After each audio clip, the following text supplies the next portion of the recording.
to you live from an upload speed of 1.17 megabytes per second. It's time for Destiny Down Under.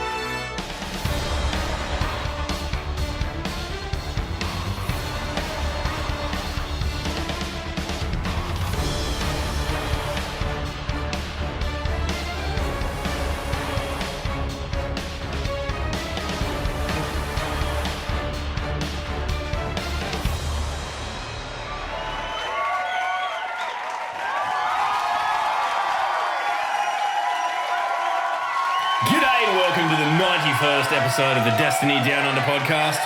Some said we'd never make it, but we're here to tell them, fuck you, boys.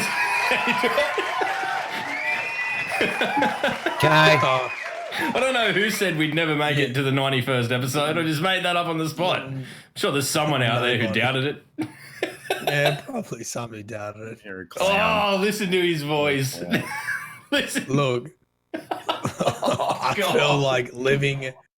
You know when you said "Welcome back," my voice actually hurt from you saying it. That's how bad. That's just how I sound normally. So. And I'm gonna record. I'm gonna record a lore video later. So just guess how many comments gonna be like, "You sound different." In the comments. Just tell Matt, are you sick? Matt, no. Matt, are you sick? Matt? No, just tell him Nolan North did it. It'll be fine. Everyone loves it when he does stuff. North did my latest lore video. Or this is what will happen. Everybody will comment on it and the video will go viral just because there's so much engagement. But all the engagement will be, why does your voice sound so weird? Either that, or I'll do it. Send me the script and I'll read it. I'll read it out like heaps subtle and stuff like, Guardians, welcome back. This is Log Power Slave filling in for Mylan Games. I'll do it. Yeah, give me the script. I'll do it. If you're in chat, tell me if you'd watch that video. Oh my God. All right, well, I mean, I saw you pair of Muppets only 3 days ago, so I guess we can catch up on what's happened between now and then. And the answer is a fuckload of Destiny, so fair enough. If you guys missed it, or if you missed the tweets or missed the stream on Matt's channel on Wednesday, we were flown down courtesy of Activision to do some sponsored content with for Destiny 2 Forsaken, namely Gambit. We had Martin Nguyen, Benji Marshall, Briggs, and Seth Sentry, and we were all down there. And last but not least, the periodic table of awesome. And we were down there and playing games and just enjoying it, just enjoying the content and doing the things. We also got to meet for the first time 90 episodes in. But it was something pretty cool. So can we just reflect on the moment where I rocked up in a taxi and I saw you two standing on the road, and we all just met eyes and laughed. It was weird. It was weird. Just because we've never seen each other from the waist down, and it's so odd to see someone in full profile. Yeah, I mean, Matt just couldn't stop looking at me below my waist. It was fucking really awkward. I looked at Long's crotch the whole time. Yeah, I mean, it is staggering, and that's fine. But no, it was honestly, it was one of those things that, like, I don't know, it's like meeting fucking someone that you know off TV or something, like, that you kind of think you know what they look like, and then you... I don't know. But there's one thing we can fucking dispel right now, and Sloth knows this is coming. This calling me short shit. I'm probably the fucking tallest out of a lot of us. So shut the fuck off. I've got about fucking that much on you, Luke. What? You pull your fucking neck in. With your legs on, mate. Yeah, with my fucking legs on. But, yeah, I don't know. I'm going to send that photo that we've all got together to some kind of forensic scientist to figure out who's the tallest after all, or the least short, which is probably more apt. But I mean, it was a great time, and it was great to sort of get together. And I'm glad we all got together at the hotel before we went over to the actual the esports center and had to do what we had to do because by the time we all walked over there, we'd shot the shit enough that I mean, it was kind of initially awkward, but that's normal, I think, in that kind of situation. And then, you say that, but I don't think it was because not really. I was standing outside having a cigarette. And I typed into the Twitter chat, oh, my room's not ready. I'm just outside. I'll wait for Matt out here. And he's like, Log's like, I'll meet you down there. And I'm facing the road and he comes up like right here on my shoulder. He goes, g'day. I'm going, oh yeah, g'day, mate. How you going? Like, fucking, we've known each other for 10 years. Like, it was, I didn't find it awkward at all, but I don't know. Yeah. It was good fun, though. Maybe I was just anxious because I was actually inside striking distance. If I fuck up, you could punch me. But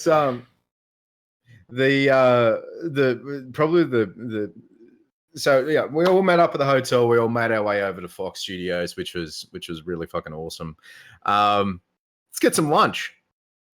And a shout out to, I can't remember the young fella's Twitch handle. But if you are watching on YouTube or watching the live stream, please let us know your Twitch handle. So Log and I were standing in the line of a Porto. Matt had gone over the farmers markets because he's a fucking hipster, and we standing there talking about bloody last time we all got drunk together or something like that. And this fella's looking at me and then looking at Log and then looking at me and then looking at Log, and I'm thinking, yeah, it was we went back. Yeah. I went back and he's on the phone and he's still looking at us, and he puts his phone down and he comes over. He goes, "Excuse me, are you guys from the DDU?" And Log's gone. I've gone. It was odd, but it was very nice. So if you're out there, make yourself known to us. Yeah, it was the last thing in the world I was expecting. I thought I'd drop my wallet or something. It was legit. but God knows. But anyway, we got into the event and it was a hell of a lot of fun. I think just getting, I mean, the first thing that we got to say off the bat is that we played on completely fresh characters, and the only leveling that they'd done was sort of the leveling that we managed to do on them ourselves for about half an hour when we had a little bit of downtime before we actually started shooting. So it was rough, but I think we went into Gambit at 320 light level with and you guys got rolled. You guys got rolled the first the very first match, right, that we did for the film shoot. We deposited a grand total of 5 motes in the whole match. It was a little bit rough. It was demoralizing. We played on PlayStation, and like the crew from Ground and the Activision representatives, like that's what they had, and that's what we made do with. So thank you very much to those. Yeah, it was to those two groups that did that. So I'll say this though, by the end of the day, when we were playing with people that we didn't know and people that weren't, I mean, we obviously heavily invested in Destiny. It's basically our lifestyle choice, for want of a better term. Other people that were either not as experienced or not into it, like hadn't really played Destiny 2 at all, and we're sort of like throwing them in the deep end in a in the wild player versus environment versus player game type. I think the thing that came through is that, like, whoever you are right now, and I doubt there's anyone listening to this podcast that isn't into Destiny, but on the off chance that there's someone on the fringe, you can buy Destiny, you can get the Spark of Light that you'll get automatically from buying Forsaken, do up your character, jump into Gambit, and you can win, because we managed to pull one out right at the end of the stream. So you can have a good time, and that's what I think came across out of all of it, and that was what was sort of the most enjoyable part of it for me, was to just get in there and see how much fun it could be, irrespective. And, like, after we'd finished and everything, we were walking up to the pub, we were all basically going, oh, man, when I get on my own character and get my own stuff, get my own exotics, I'm going to fuck some people up. We have been. So. We all finished, or Log and I finished the campaign and jumped into Gambit, and we dropped one match yesterday. Yeah. One match. Let's not tempt fate by talking about that too much. No, I know. But ladies and gentlemen, in case you have been living under a rock, Destiny 2 Forsaken was released this week. And I tell you what, like, should we give the spoiler warning now? Should we give the spoiler warning now? Yeah, actually, there's one last thing I wanted to say on the live thing. I think Matt, and I think he's fucking still paying for it now, but his ability to be kind of thrown in the deep end, figure out how to shoutcast, and just give it an absolute red hot crack and do a really fucking good job. I mean, he's my mate, and I don't want to give him props, but this isn't like sponsored content, me actually saying Matt did something good, but it was fun, man, and you did a fucking great job, and I think anyone who caught it and knows you and knows what you do would have been proud to watch it. So yeah, it was good. Anyway, but the thing, like, so I had Log sitting here, and I had Matt sitting here.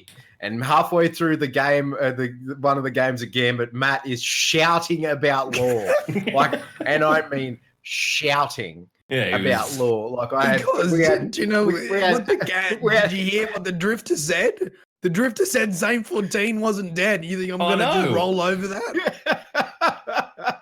But you know what the funny thing was? He said that to me about 3 matches earlier when I was playing, and I listened to it and I'm like, I want to just turn around and say something to you, but you were there with a microphone and a camera in your face. I couldn't do fucking anything about it. So anyway, it is what it is. I haven't caught that bit of dialogue actually since I've been back, playing on my own PC. So interesting, very interesting. So, ladies and gentlemen, we're going to start talking about Forsaken. If you have any questions, people in live chat or on YouTube, or if you're listening on the audio only, feel free to add us.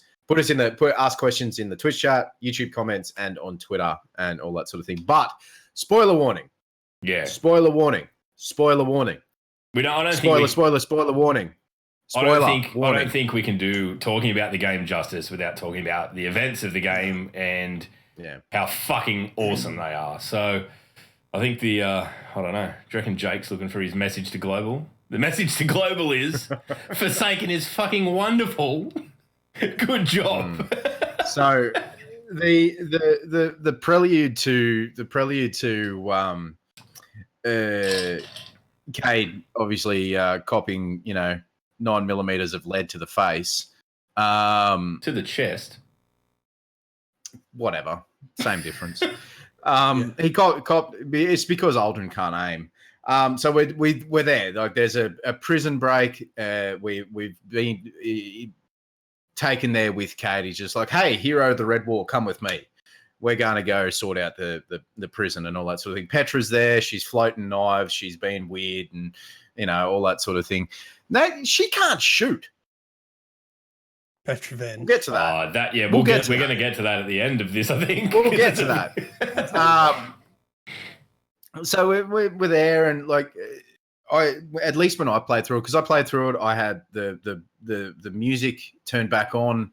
I didn't have anybody in voice or anything. I was just playing it, focused on the game, focus on the way what Cade was saying. Like, you get multiple headshots. He's like, "Wow, I must have taught you how to do that." Or like, where you pop a super, or use a couple of abilities. Just like, dude, just light them up. Just like I can't remember exactly what the quotes were, but like, he was written to.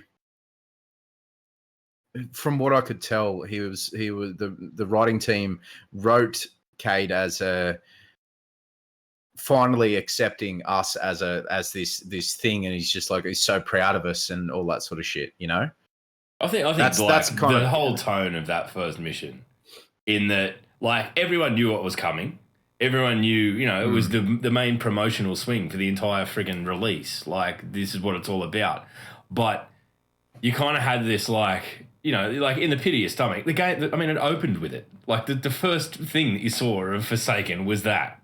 But to then go and sort of like have this mission that was a sequence of events that highlighted everything Cade was and everything he was about, and like the bit with the friggin' falling down on top of the thing and just in slow motion. That was, he's just like, hey.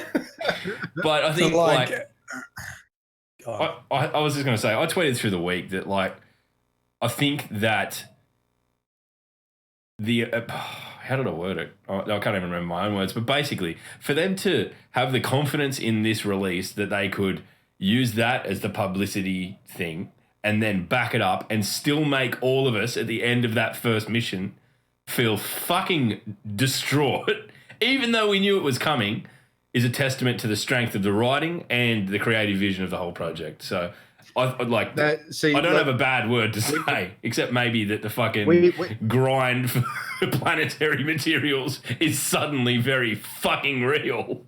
But the whole, like, we've been making jokes here. Like, Log and I have been making jokes. Oh, Cade deserved it, this, that, and the other. Like, just poking fun and just being general assholes. But when that happened, and he was like, I had my Exo there. He's holding Cade in his arms. He's just like, shit. Like, it actually hit me. And I don't get emotional very often, but I may have had a little singular tear rolling down my cheek into my beard. So, it was pretty good, pretty decent. Matt, what were you going to say, bud? I think the formula, in quotation marks, is spot on. You have a couple campaign missions, then it becomes open-ended with campaign missions essentially being adventures, which is perfect. And then it closes with another 2 campaign missions, which then lead into a connection with the raid. That, in my opinion, is the best formula for storytelling in Destiny. And from now on in, I just hope that they repeat that, because it was the most cohesive, and it really had a huge ton of like head nods to Destiny's 1 lore, to Destiny 2 lore. Like, as far as I'm concerned, like, it acknowledged a lot of things. It started to answer a lot of things. There's a shit ton of lore in there for those who want to dive deeper. But the campaign missions themselves were very easy to follow, and continuity-wise were extremely well done. And when you go back, like, I've just gone back now and started to have a closer look at exactly what was being said. It makes complete and utter sense, and it looks like it is setting up the raid to be freaking awesome. And like, it's really good. Yeah. Now, just the chat just brought it up before, but when Cade's falling down on the big control center, he's like, hey, and you got Petrovenge going. Did she actually mouth what the fuck? What the fuck? Did she mouth what the fuck? Like, it went what the, and her mouth kept moving, but then the screen cut away. So I think people have just put it together, just going, what? Has someone fucking gifted that yet? I bet someone has. So, if not, go and do it. You'll be remembered for forever in the Destiny community. First person to gif it. But the whole, and it was concise. Sorry, Matt, go on, mate. Go on. I'll let you speak. It's concise for someone. Like, if you have never played Destiny, you could follow it. And if you have played Destiny, there were things that you could notice that were acknowledgement. Like, for example, Ryan, I'm going to say this. This is total spoiler territory, right? You end up going to the Dreaming City. And remember that little white ball that you see in the Ascendant plane? That shows you the path. Yeah, dude. Oh, that's my. Toll in the Shattered. Toll in the Shattered from the Ascendant realm, leading you through the Ascendant plane. Toll in the Shattered from fucking Destiny 1, Crota's End, who went into the Hellmouth with Eris Morn, who was killed and went into this Ascendant plane. And not only that, is that same white dot is on the Dreadnought in the Taken King. And the community have been speculating forever that was Toll in the Shattered, showing us the way through the Dreadnought. And now it is in the friggin' Forsaken. I actually didn't know. I didn't see that the lore community was sort of saying that in like the white dot going around the Dreadnought.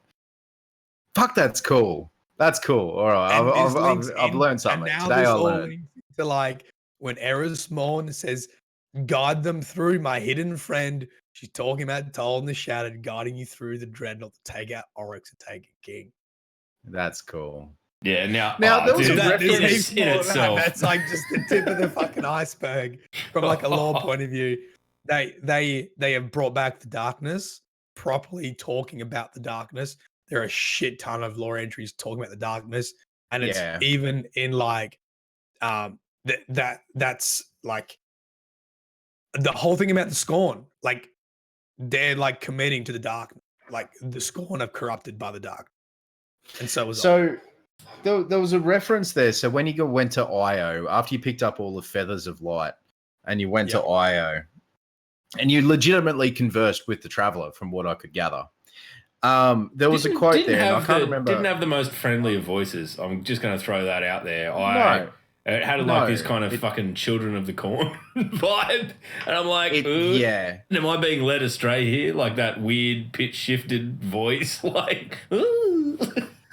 But the whole I'm paraphrasing here, but you can't have darkness without light. When Oryx was killed, then no one took the throne, and I heard that, and I was like, you can't have darkness without light. So when Oryx was killed, everything has just sort of gone a bit haywire. Everything's gone a bit crazy. Yeah, the new lore entry is pretty much who's taking over. If we want to go there. And if we want to talk about that, which I'm pretty sure will be the raid boss. One thing that I'm a little bit concerned, that I was sort of going, what at?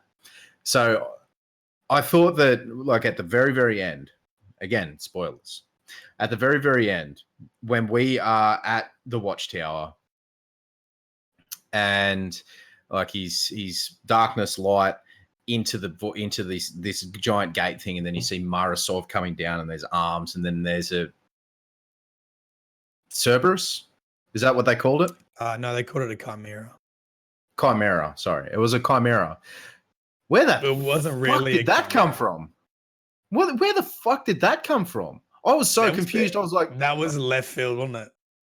Yeah. That was so left field. I was like maybe it explored. Like, I haven't gotten to the Dreaming City yet, so maybe there's like something else that explains it. I haven't gone through the lore. You've still got one more cutscene to see, actually, Slav. Oh, okay. You haven't done the Dreaming City. That actually, I haven't gotten to it yet. For people who like, I was actually surprised. The campaign, in my opinion, doesn't finish with Uldren and the Chimera. It actually, even though it seems like you've done, you actually get a lot of like connection and wrap up and confirmation in the Dreaming City. So I saw enough hentai to know where it was leading. Fuck's sake, Gamma. Don't encourage him. Jesus. You all right, Matt? Matt's suffering for his art a little bit here today. I mean, I don't know. Do you want to mute your microphone for a sec? Mute your headset for a second, Sloth? Are you going to endure this? No, it's all right. We're in a spoiler territory. We've said spoilers. Just go for it. Okay, well, let me ask you this question, because, I mean, I've been looking at this all this morning. Let me ask you this question, and we'll see if the opinion's different. So, Prince Uldren, right, has Marasov talking to him in his ear, which are described as hallucination. Yes. What do you think that is?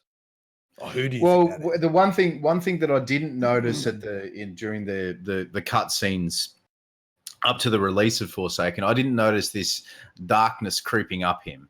I didn't notice that. Yeah. In the cutscenes prior to release, post release during the campaign, I sort of started to notice like there was more darkness in his eyes. It was in his arms, in his like coming up like up his neck and all that sort of thing. And that obviously is what I assume to be pure darkness that went into the Shard of Light and then opened up the portal that brought the Chimera out.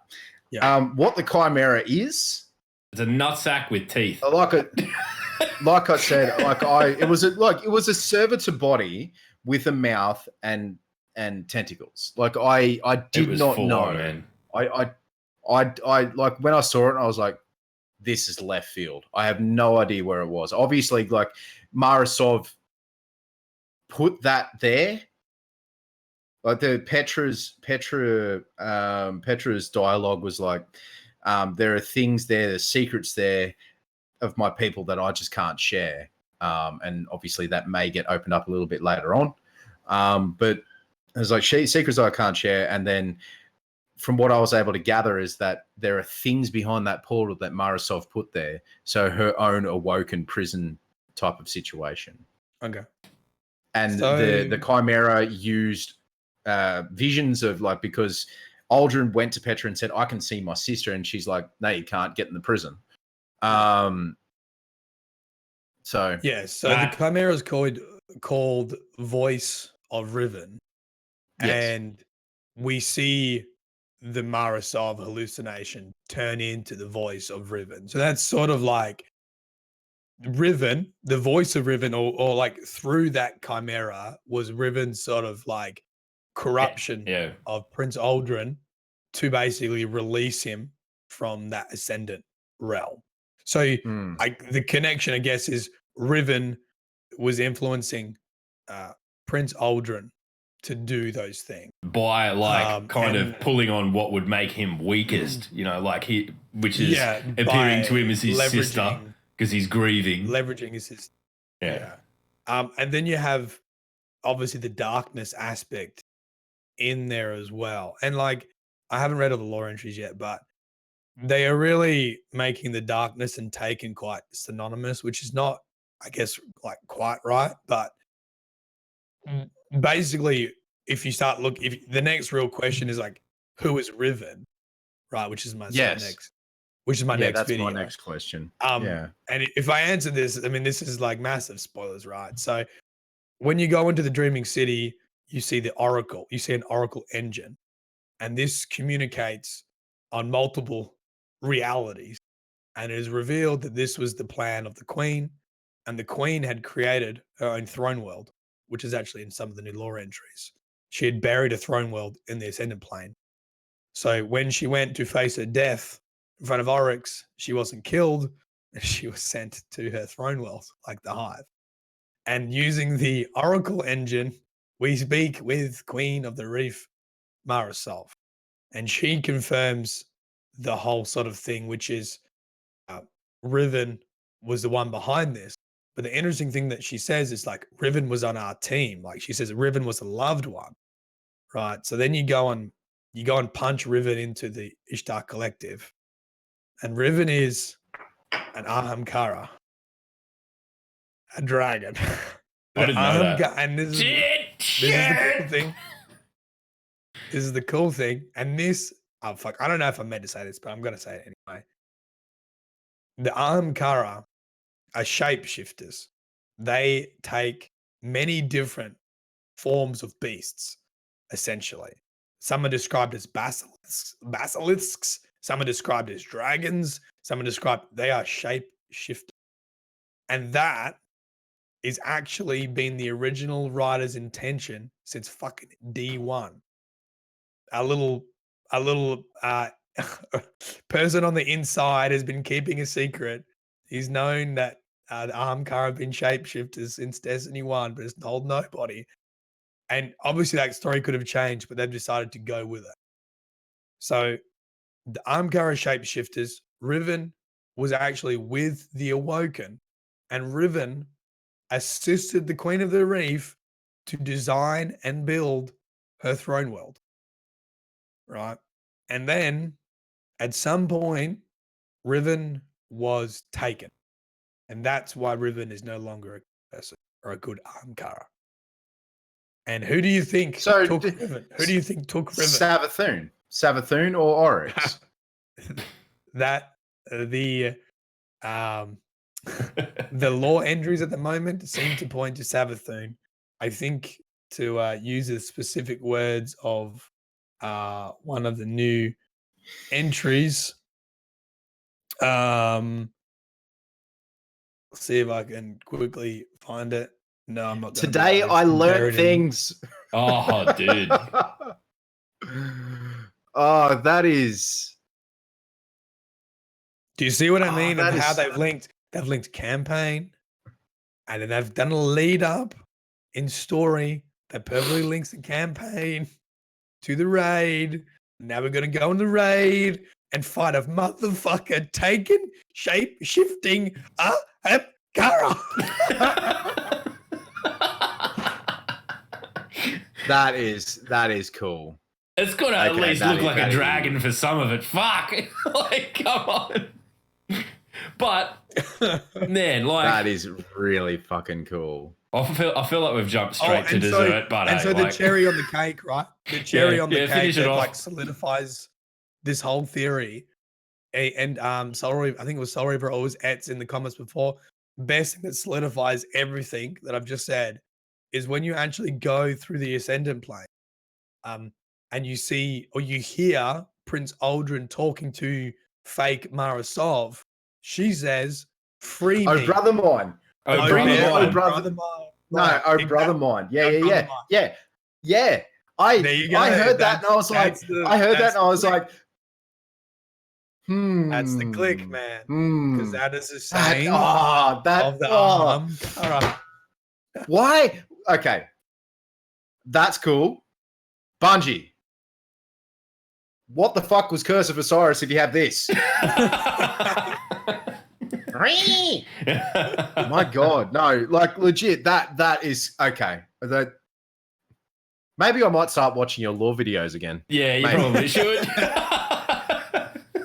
Honestly, I got so much out of it just sitting there. I mean, I'm not going to profess to know my way around the lore like even close to what Matt does, but like I knew instantly when I saw that orb and heard the voice that it was Toland. Like I kind of just, I'd read obviously or heard people talking about that being the theory, but like, you know, like I've got, well, you fuck. guys wouldn't know because if you're a warlock, you hear Toland's voice in D2 when you reclaim your light through the you know those little Yeah.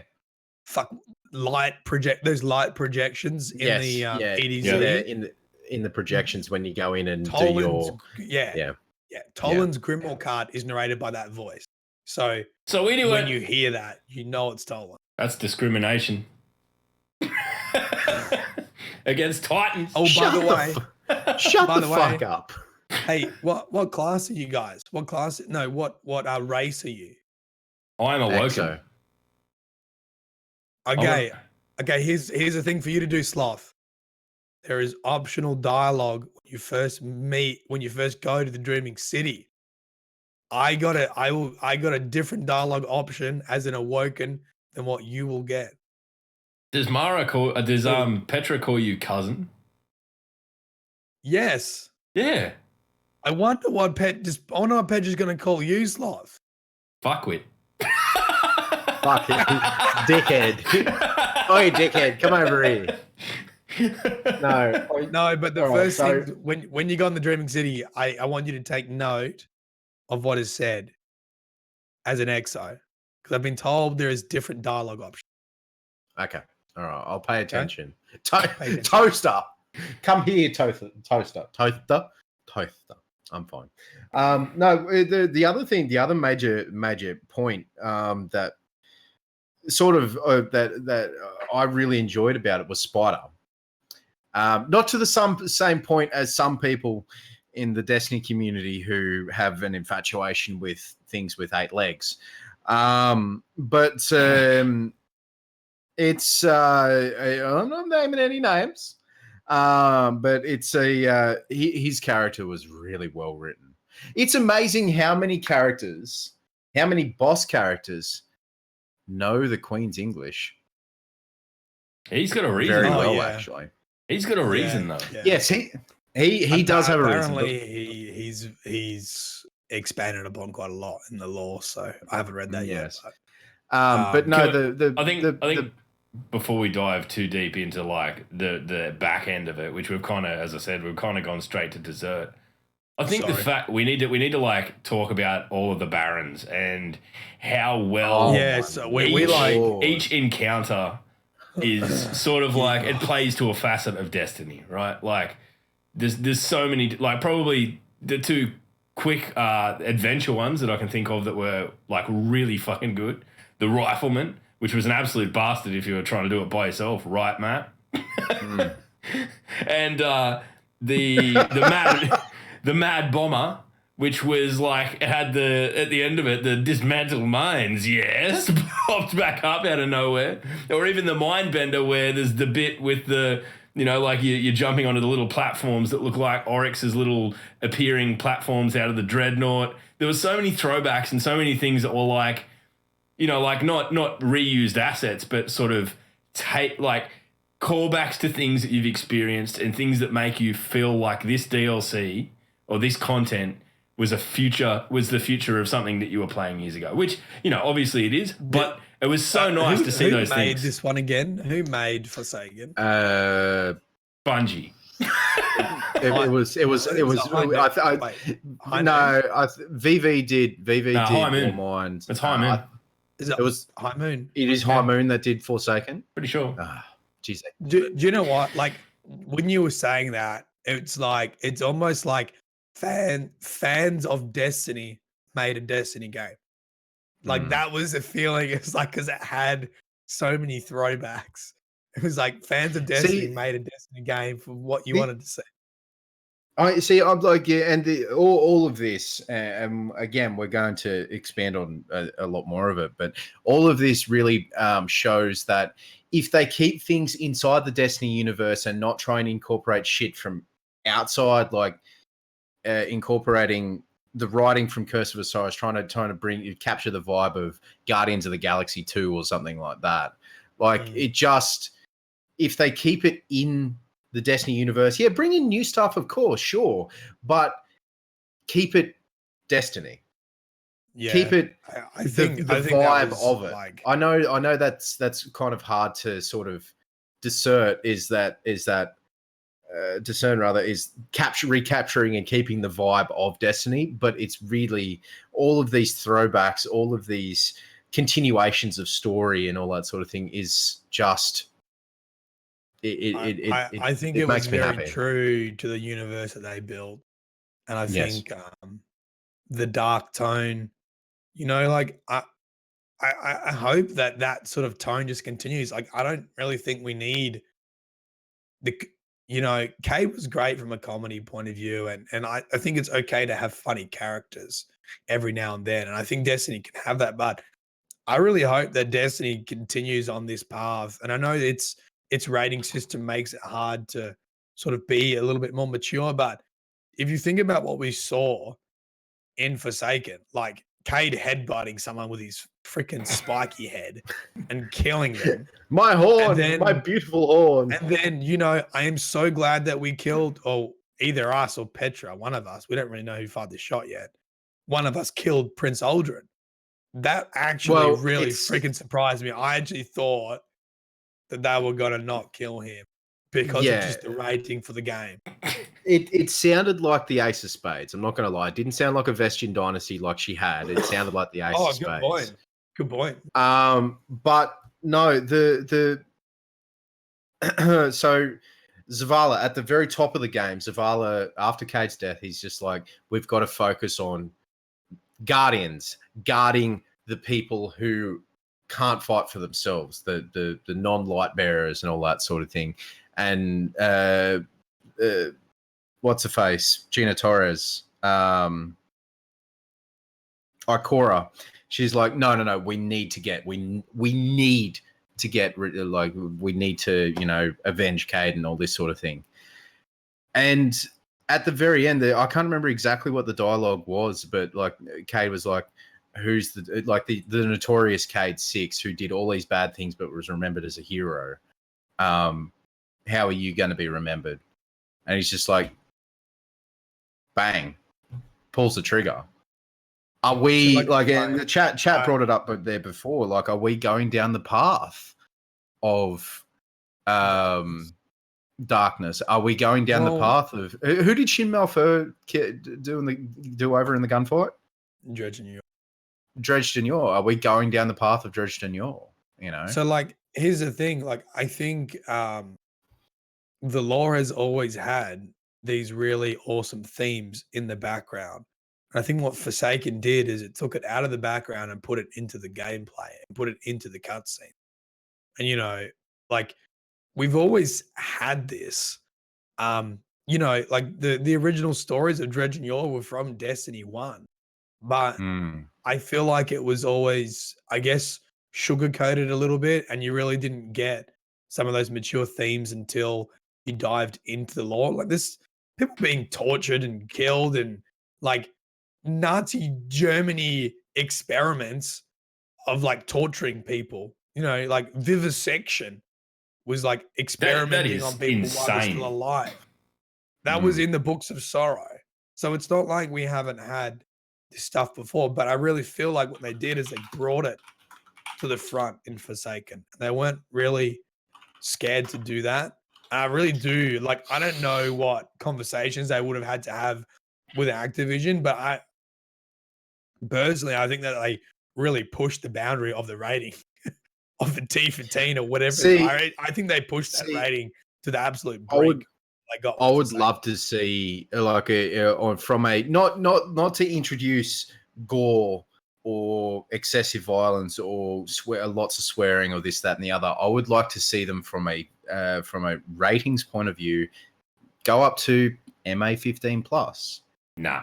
And really expand on the because it is I know it won't happen, but it's a very, like as you said in the Grimoire cards, they very touch on they touch on all these horrible things, like the wizard who was stripping strips of light from the hunter in the dark below. Like that's. But I reckon like what they did with Forsaken is pretty close. Like, do you know what? Like, I'm very happy with that sort of level.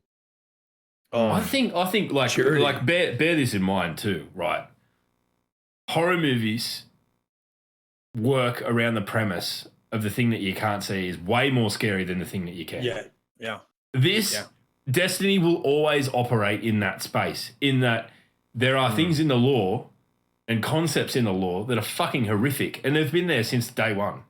The concept of the hive and everything, nearly everything about them is fucking ground up frightening, right? I mean, there's still shit in Destiny the game that is you know, like I don't like those scream things. Is anyone else bothered by them and the way they fucking skitter around the ground? It's creepy, right? It like reminds me of a facehugger. I don't think that they need to go full like to go to MA. I don't think that it would advance it. I think that if anything, it'd attempt them to like push more shit in that was dark, and then it'd become needlessly dark rather than what Destiny is now. And it seems to have hit that really sweet point of balancing the dark and the light, which is when you think about the franchise of the game, what it's all about. Now, tying into that, I don't want to get into the gameplay aspects of it because I think it deserves its own episode when we fully talk about it.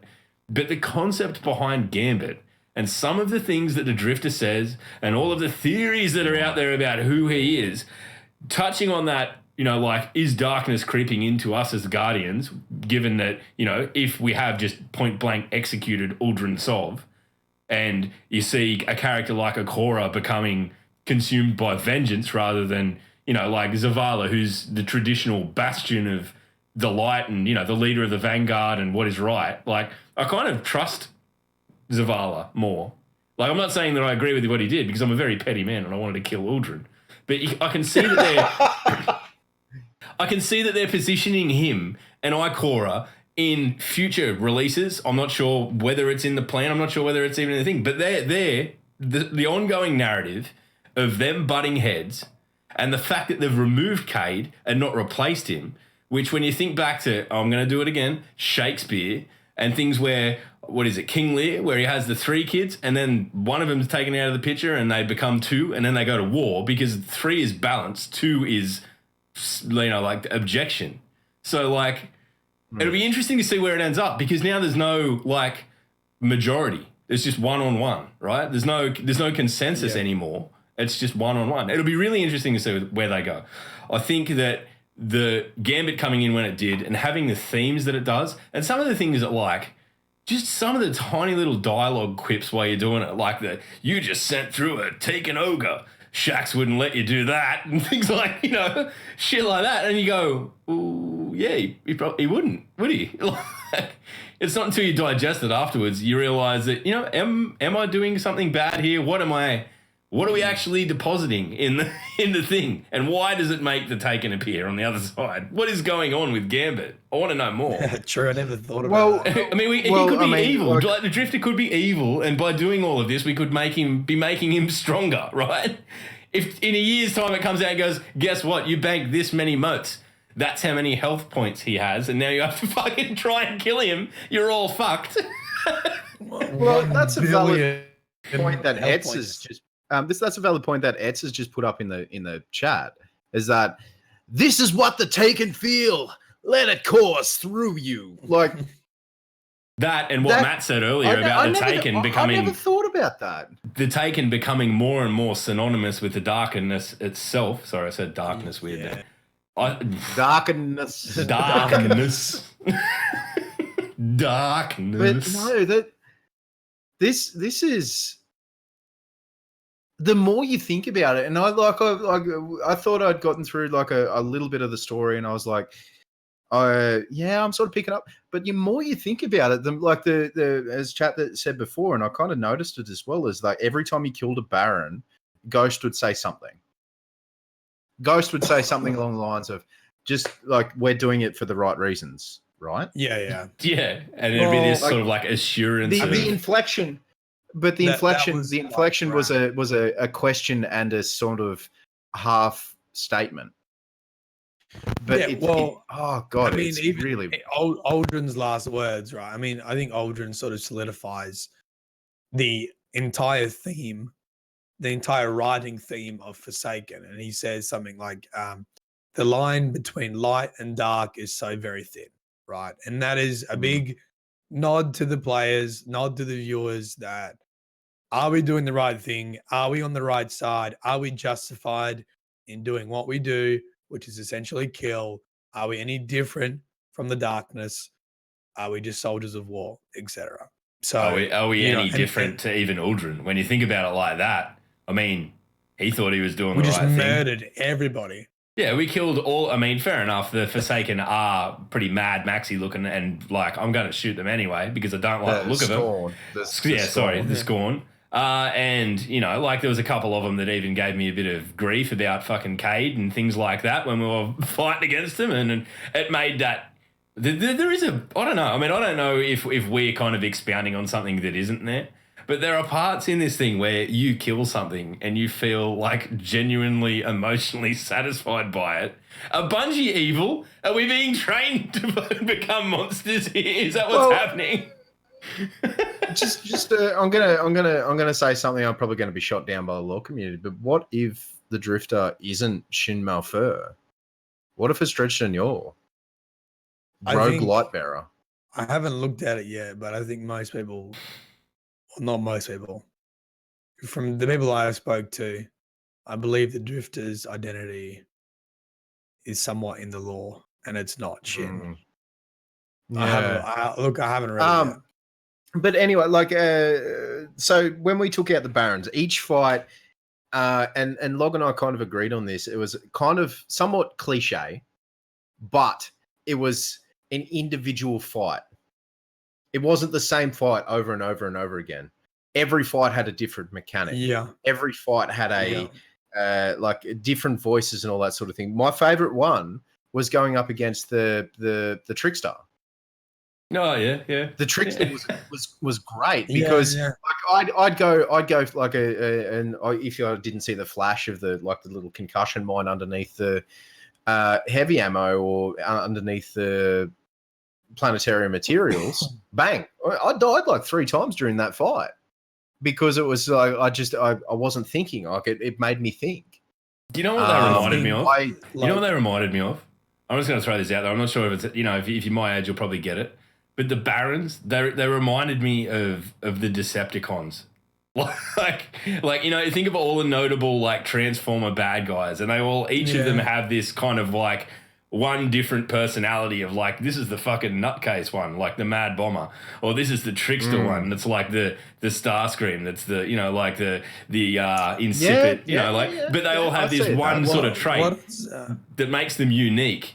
And because all of them only really get that one adventure, you know, where they're the point of it, it never grates. It's not around for long enough that you're going, oh, fuck, like, this one-dimensional sort of character's just pissing me off by saying the same things over and over again.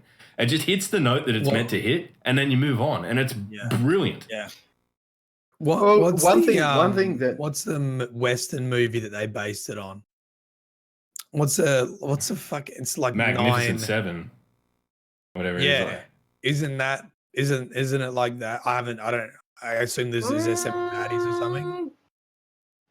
No, I wouldn't say can you remember what I was saying? I think I said it in an interview. Isn't Hateful Eight new? Yeah.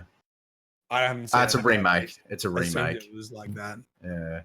Anyway. But no, the other thing is that and Ed said it before, and I kind of tend to agree with him. I kind of wish they spoke in Fallen Speak, not English. No. It was Fallen Speak is far more menacing. I'm opening the chat up. If you're in the chat, it's on the screen. Good on you. I feel that Fallen Speak is far more menacing than English. Even though they did sound menacing, I reckon it would have been far more menacing if it was in English. It's more menacing, but it's less relatable and emotive, and the context of the characters. I definitely hear you. But the fights, every fight was really, really well done. You had to go and investigate where they were, what they were, who they were, and it gave you a bit of backstory every time, and it was really, really good. And like, I think the progression was spot on. So big thank you to the game testers out there, which would have been Holtzman from DCP, Aeronite, the gent that does all the Crucible lists, the Excel spreadsheets and stuff like that. Mercules that got a job at Bungie too, because part of their role was to look at player progression. And like, I think I did 6 Barons solo until I sort of hit a roadblock of like, I'm like 30 light level under now. I can't actually get through this. Rockstar Games had issues with. He's just dying. Just let him die in peace. Rockstar Games had issues with. He had to be carried so he could capture or release footage and all that sort of thing. He's just like, shut up, Sloth, you wanker. Leave him alone. But so I think the Barons were excellent. I think they were balanced well, and I feel like they're really. I think this is like the really hard thing to do with a campaign in a looter shooter is like make it replayable. And I haven't done second and third characters yet, but I feel like that campaign is very enjoyable and very replayable and would not seem like an absolute drain.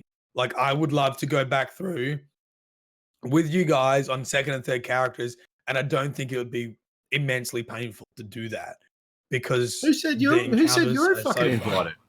Well, look, when I go through, you're not invited. How about that?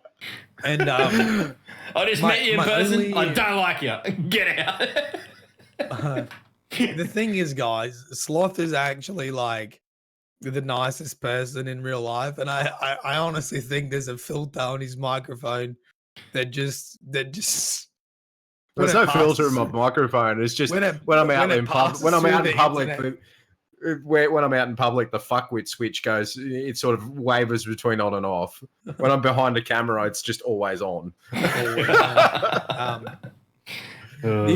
only criticism of the Baron is I feel like some of them ended very abrupt. Like, some of them didn't really have dialogue at the end. Like, I feel like they had a lot of personality in their mechanics. And then some of them, you just killed them and that was it. Nothing was said. And I feel like I wanted the dying word of that Baron or I wanted to hear my ghost, or I wanted to hear my guardian say, suck a dick. Like, that's what I wanted to hear. Like, you know, like I just wanted that little chapter to be closed off. And like some of them did that though. Like I think it was the Mad Bomber did that really well. Was that the one that the whole cave blew up? No, the whole Yeah, cave was blown yeah. up. Yeah. You know, like that was really good. Like he actually had more dialogue lines than everyone else, and he was like taunting you about Cade, like begging for his death, and that was really good. Then you kill him, then the cave blows up, and you exit that whole area. Like I feel like that one was probably the best example of a Baron, like to go from start to finish and to go Now, through. And I feel like some of them just ended. Valid point though. It could be construed as Ed said in the chat. It could be construed as a plot device though. Kill him and it's unfulfilling because it's not the Barons that killed Cade. Yeah, Was it? yeah. They were there. They helped with it. Yeah. But it wasn't the Barons that killed Cade. Yeah. You know, like just sitting here having these conversations. Just the fact that we're having these conversations about like the emotional depth and the subtext of what we've done in the last few days is nuts. Because there was none of that. There's been none of that for a. I'm not going to go out and say that Destiny 1 was bad, but by comparison, it didn't have this. It didn't have that kind of like. I don't know. Maybe it's just that we've existed in a very established universe for a long time now and thought we knew what we were doing. And to have this sort of come along and be rocking the boat a little bit is very timely, right? Yeah. Well, I mean, I would actually go as far to say is that Destiny 2 for the first 2 DLCs didn't really have this either. Yeah, like they didn't have this subtext, this undertones. It was just one and done, and then back to grinding. But I think there's a lot of things to unpack here. There's a lot of things to unpack. Oh, the back sweat! Like, Jesus Christ! Don't point it out. Jesus, you dickhead. Get fucked. If I can't pick on people, what am I here for? The other thing with this is like completely on my, hopes and dreams list, but I think that we're like on that track. And the other thing that I would really like, apart from like a mini conclusion to the Baron, which would be that dialogue and, escape as it blows up or whatever, would be like the intro to the Baron. Like when I know we had a really good gameplay intro to the Baron, actually. Like they were all sort of introduced. And then you had Spider with the playing deck. So maybe you don't need it. I was just thinking, like, I love with boss fights when you get like not a cinematic, but an in-game cinematic, like not a animation, like, they're in their den or whatever, and it sort of zooms in and it's like, mind bender. Do you know? Yeah, yeah. Like just a little, I guess it's a cinematic. Yeah, but we don't really have many like in-game cinematics, like not animations, but like they're just using the game engine sort of deal. Yeah, like, I sort of feel like that could have been a useful technique to introduce. Is there any across both iterations? Is there any in-game engine cinematics across the Destiny across both iterations? Everything that your Guardian's in is an in-game cinematic. Yeah, true. Yeah, exactly. Yeah. So I'm sure they could do it, but I mean, that's just. I think it kind of would give you a bit more of an idea of like, like you're in the final boss room here, like I know what you mean. Yeah. I think that's a throwback to like 90s platformers and shit, and Dark Souls, all that, yeah. But you enter and you get that big showdown. I think the bit where you get to the Tangled Shore and they're all standing along that ridge line, that's fucking epic, man. That was haunting. I was like, oh my God. Like, I mean, I'm a grown man and it made me go, what the fuck? Oh, wait. Are they all on there? I only ever saw the Fanatic. No, they're all there. All 8 of them. I didn't even see that. All 8 of them. I didn't even see that. Wow. And they are huge and menacing too. Yeah. They are huge and menacing. Like when you go up and fight the Fanatic, like it's a large beast. Yeah. And the Hangman. Hangman's huge. Yeah, the Hangman, like that fight was pretty cool too. Like you're in a very very close environment with him, and he one hit me a few times. Yeah. Yeah, it happened. Because It happened. he's got the Ravagers there, he's got the Wraiths there, he's got the Lurkers there. Like, but like, and he just appears, and like he's very aggressive. I mean, that's the other thing. can We were I- talking about the darkness of like the. No, I don't mean darkness in a Destiny context, but about the dark context of the stories and that. Like that character, man, he had like what the servitors in cages that you were going along and freeing, and there was other ones that were like ripped in half and torn apart. And I know that they get away with that because they're like, this thing's a machine. But at the same time, like we know full well that they're a sentient being that's been tortured to death by this mongrel of a friggin' thing. So I think that I don't know. I don't really think it needs a rating to be dark. It's definitely there already. But the one thing that I really kind of enjoyed is that we had Fallen by our side fighting, and that's something that a lot of people, I believe, and I surmise that a lot of people have been asking for since D1, is that the Fallen are just there to retake the Traveler. And obviously the ones that fight under Spider, and I think Anon tweeted it today, but it's somewhat of a term. It's kind of somewhat enslavement because he's the one controlling the ether. Sorry, it wasn't from Anon. It was actually a joke. But he's the one controlling the ether, so they are indebted to him. Therefore, some sort of semblance of enslavement. But they are there, and they like the character models of his Vandals are so incredible. They're just so lovely. Like Spiders, spiky boys. Like Spiky boys. That's what Danny said when she saw them. But you know, I think like that's it was the official name now. It's canon. But no, that was really well done as well. And you only ever think of that when someone says it.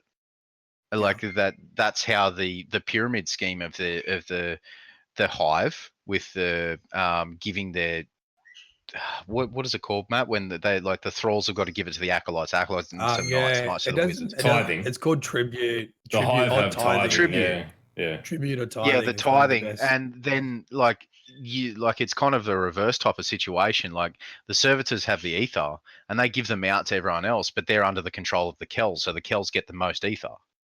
And then you've got your servitors then get ether, and then you've got your Vandals, and then the Vandals, and then you've got your dregs. Like it's pretty it's pretty brutal. So one of the things I want to do is I want to look back to the summit, right? This is 4 months ago, right?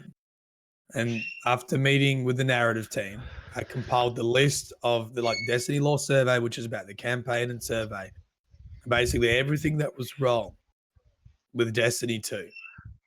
Right, I'm just going to throw these general areas out to you. Yep. And you can see why Forsaken is so much improvement. The first thing we brought up was continuity, retconning, things not matching, things not changing between 1 and 2. Like that example before, the continuity is definitely there. I think we're going to have people that pick it apart, but you can see the effort in matching to what was in the universe easily. Cohesiveness. By far, I think Forsaken is the most cohesive campaign story and appealing to both lore people and non-lore people apart.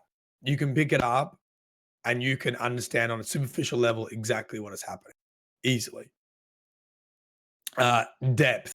The amount of lore added in the lore tabs is seriously fucking ridiculous. There are pages and pages in one entry. Like before, we might have a couple paragraphs. One entry now can be 2-3 pages. It's redonk. The depth is there. Accessibility. It is available on your console, on your PC, in game, in a collection, in order, and also you can go. Well, I don't think Bungie has an official solution yet, so that's probably a Or do they? Is the app updated? Can No, you see it I on don't the think app? it is, man. I don't think it is. You'd need to go to Ishtar or whatever and go about it that Okay. way. So Yeah. that's But something there's that still an might need to option. improve on. So The last thing is, speak. I got a mouthful of water. I don't care. there we go. Fucking noise gates. Um, Anyway. The last thing is tone, and obviously a massive dark tone. And like, right, these are all the things that we spoke with Chris Barrett and the narrative lead. And, you know, I had to just tell people my gut feeling was they're going to fucking nail it.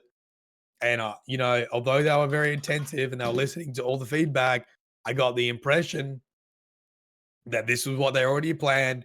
And now it's here and it's perfect. Oh, I'm so done. But no, and I like to sort of add to what Matt's saying, not so much expand, but to add to it as well as like you could be a casual player, but you can have a conversation. And we've had several conversations over the last 2 days since we've been able to play it. But there's a lot of conversations that happen between law heads, non-law heads, and it's really opens people up to exploration and figuring it all out, which is really, really, really, really well done. I think it's Really well it's at a done. beautiful point where I think it's going to draw people in to an interest in the law. Anyway, what we might do is we might wrap up because I think Matt might need to go to some kind of infirmary really quite quickly. He's struggling. Like, if you're listening to the audio version of this, whenever he's sort of like cut off quickly, he's been getting off camera and coughing his absolute ass off. So it's I don't know. Let's just quickly sum up where we're at. I think I know where we're all at, but I mean, can we just say, like, this is a fucking first. We just spoke about the story of Destiny for what, an hour and a half. We didn't talk about random rolls. We didn't talk about progression. We didn't talk about exotics. We didn't talk about how good it feels. We didn't talk about the grind. We didn't talk about the any campaign. fucking mechanics. We talked about the campaign. We talked about the campaign, the story of Destiny for the entire podcast. Beautiful thing. What a time to be feels alive. good. What a time to be a Guardian. All right. Yeah. You want to say goodbye, gentlemen? Slothy, you got anything you want to add to that? Ladies and gentlemen, please continue to enjoy it. If you have any tips or questions or theories or statements, make sure you let us know. Add us on Twitter at DDU_podcast, at LogPowerSlave, at Mylan Games, at Realtime Sloth. If you are watching on YouTube, please let us know what you think of the Destiny story and the Forsaken as a whole in the comments below. Make sure you hit that follow button with the bell so you know exactly when we upload. Thank you to the live chat for all the questions and the theories and the theory crafting and statements and all that sort of thing and showing up. Again, thank you to Activision and Ground for getting us down to Sydney and meeting it for the first time in 90 episodes. And thank you for Throwdown for organising all that. Guys, just thanks for being with us for 91 episodes, and please enjoy Forsaken. Let us know exactly, like, honestly, over jump the next into week Discord, or so, if you write us. Tell us what you jump think. into the Discord, guys. Show us the Discord's bullshit in thing you figured in the out about a new live chat now. subclass. Show us the ridiculous thing because I think we'll go there next week because there is so much to talk about in that respect. Like the fact that I can now put Skullfort on and go into Gambit and just do infinite mini slams, and as long as I kill something, I get it straight back. So I'm just going around, fucking yeah, and I am the most Titan I have ever fucking been, baby. It's a beautiful time to be alive. What's your favorite exotic subclass, exotic to use with a subclass, or just tell us exactly what you're using in PvP and PvE. Ladies and gentlemen, we have been the Destiny Down Under podcast. Thank you very much for watching, listening, and watching at a later time on YouTube. Thank you very much, guys. Matt's going to die now. Not really. The law has found me, and it has killed me. I have been consumed by it. Matt is now Scorn. He's been resurrected. and is dead to provide you with the lore. All right, stick around for a raid. We're going to jump into someone, pay someone a visit. So rock and roll. We'll see you next week. Peace. I'll stole your thing again, Matt. Peace.